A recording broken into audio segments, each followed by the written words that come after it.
Greetings, this is Charles Darwin, and I'm speaking to you from the George Washington Carver National Monument in Missouri.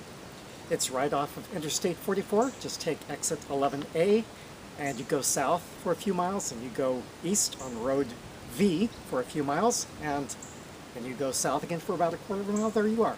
It's very convenient to travelers, and it is a very unique national monument. At first, there doesn't seem to be much to it. There's some preserved forest, there's some restored prairie, there's a museum. But for me, it's kind of a pilgrimage, and let me explain why. George Washington Carver was, I believe, one of the most important scientists that the United States of America has produced. But you know, even American science graduate students haven't heard of him. I've asked my research methods classes of graduate students if they've ever heard of him, and most of them have not. But this monument to the memory of George Washington Carver, this is a statue of him when he was a little boy, an important national monument because it's one of the few monuments that is not associated with some kind of military activity. I would suspect that it's the only monument to a botanist, at least in the United States. There might be one for Linnaeus over in Sweden, I don't know. Perhaps the only one to a scientist. But I tell my students that George Washington Carver was a model scientist. Why is that? Why do I do that? I'm going to give you 3 reasons for that. The first is that as a child, he was fascinated by nature. This is actually a typical sort of thing that he would do, go out into the forest and stop and listen and watch and learn.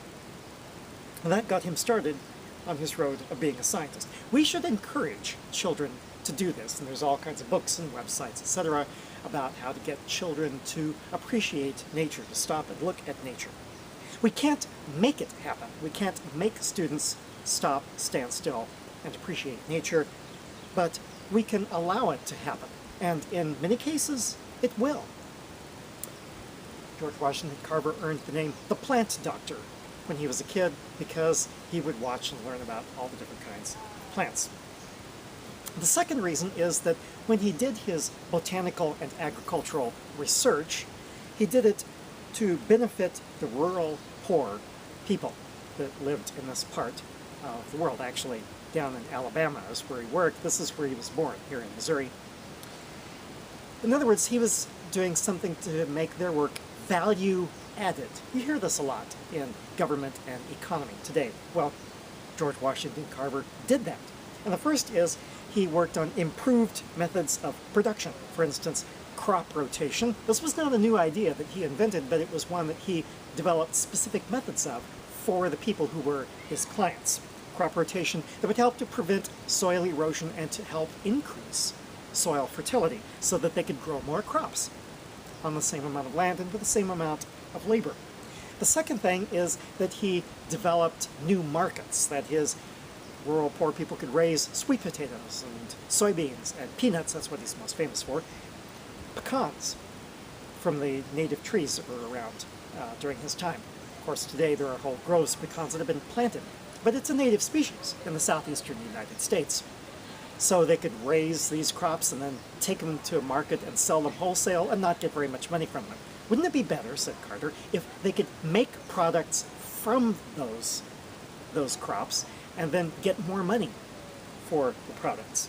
And so he developed ways of making synthetic rubber and paint and things like that from these crops. He got 3 patents, one of them for a type of paint.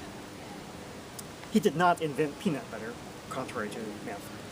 But he wanted to do 2 things, that to help the rural poor, help them produce more, and then help them to get more money for what they did produce. And of course, the third thing that many people have heard about is he persisted in the face of prejudice. He was born a slave, and this is where his master lived. But once he was liberated, along with the other slaves, his former master's family helped educate him. And then he was one of the first black students at, perhaps I think the first black student at Iowa State University.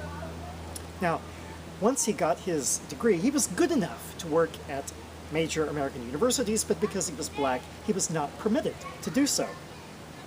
But he did get a job at the historically black Tuskegee Institute, which is now Tuskegee University in Alabama. But he didn't say, oh, this is all I could do. I'll just have to work at this little Tuskegee place. Actually, he considered that his mission. He said, this is a good place for me to be. And he stayed there for 47 years. And while he was there, of course, he taught lots of students about agriculture, but he also taught the Crown Prince of Sweden, and he taught Mahatma Gandhi for a while. He met 3 presidents. He was not revered all that greatly in America, although he did testify before Congress once about all the things that you could do with agricultural products. But he was elected a member of the Royal Society of Arts in England. Today, of course, he would probably be welcomed into any scientific society, but there was still a lot of prejudice in the United States during his lifetime. Oh, there's a 4th one. I thought there was only 3. Actually, there's 4.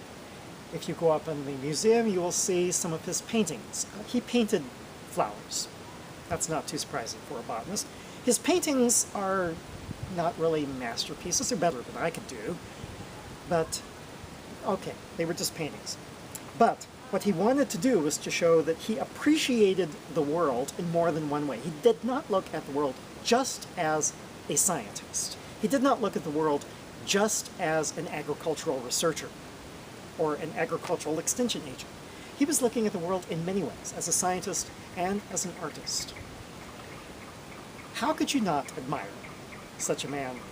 And so he's something of a hero to me. George Washington Carver, come visit his monument near Joplin, Missouri, right off of Interstate 44. This is Charles Darwin. Tally ho, and amen.